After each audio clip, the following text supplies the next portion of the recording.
Ladies and gentlemen, this is internet personality Vangelus. HLJ has put in a mission request, which is to take a look at the SH Figuarts representation of the fiery adventurer Bouken Red. Review controls at ready. Camera set.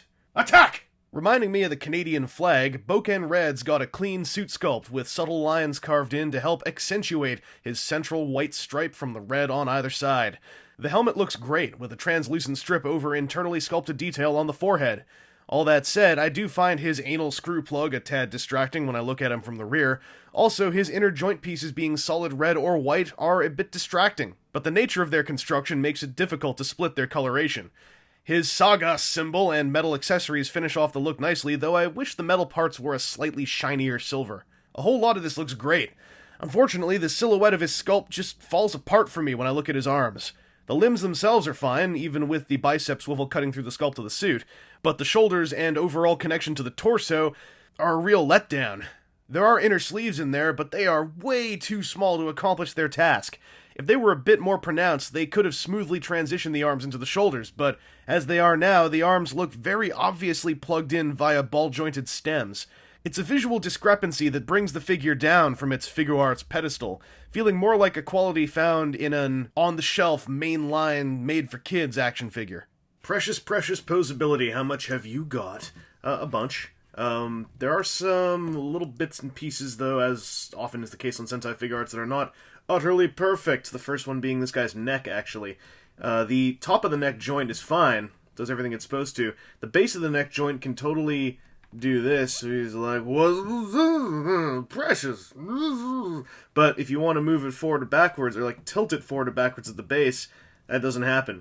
That, along with the slightly elongated look of the neck joint, overall makes for a slightly lessened delivery.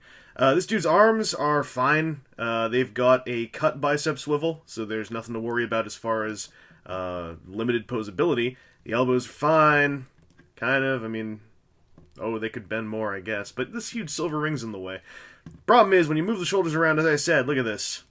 There's all this stuff in here, all this mess. If you move the shoulder like here, it doesn't even look like it's attached to his body. I don't know. That kind of bugs me. Now, his ab crunch joint is a little bit limited going forward. It can go forward a little bit, though. Going backwards, it's got a lot of range. Granted, this kind of opens up a hole in his stomach, but if you ignore that, it's fine. He's got a nicely ovulating hip, or base of the waist, and his hips are fine, but they do reveal all this white stuff in here, as I mentioned before. I'm okay with it. His knees also, like, they have that weird Play Arts Kai-ish thing where they look a little bit like there's no kneecap, but I am okay with the Play Arts Kai knees, so these don't really bug me either. And his ankles, being a fully plastic Figuarts dude, as long as you orient them properly, they can do pretty much anything you want, and he can also do that. Do people ever really use this joint all that much? I know some people do, but I find I often just want to get these guys like flat-footed on the ground so that they're not balancing on a toe. As cool as that is, I feel like the novelty of that has worn off on me over the, just over 4 years I've been collecting these things. Anyway, his posability's fine. Bouken Red, his shoulders are weird, and let's continue on to look at some of his stuff. Bouken Red has a metric Bouken load of accessories.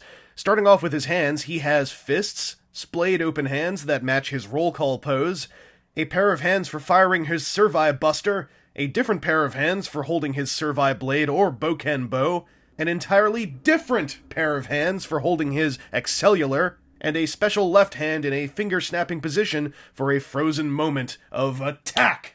Moving on to his gear, almost everything comes in multiple forms. There are separate sculpts for the Servi Buster and Servi Blade.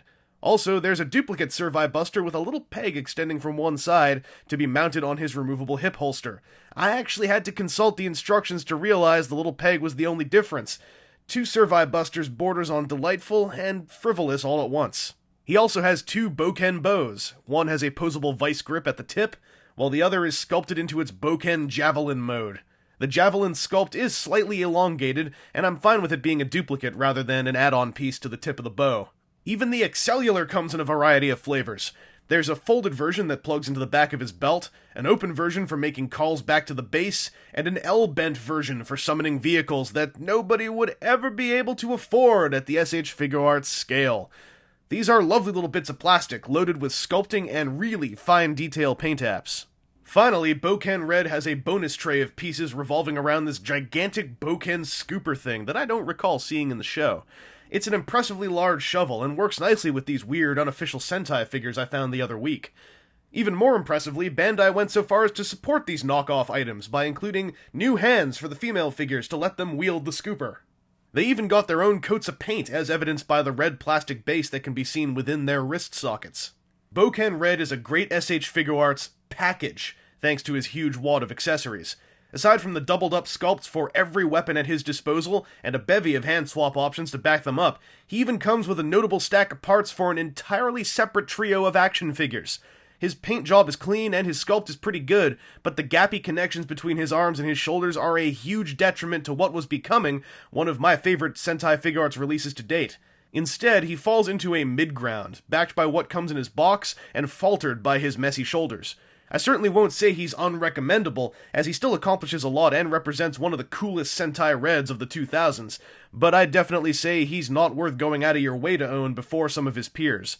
And I am rather disappointed that a filled-out Boukenger team of SH Figuarts toys, whenever that happens, will probably involve more appearances by these unfortunate shoulder designs. Anyway, this has been Internet Personality Vangelus. While this guy didn't end up being precious, I hope this video still helped you make a decision on whether you want to hunt one down.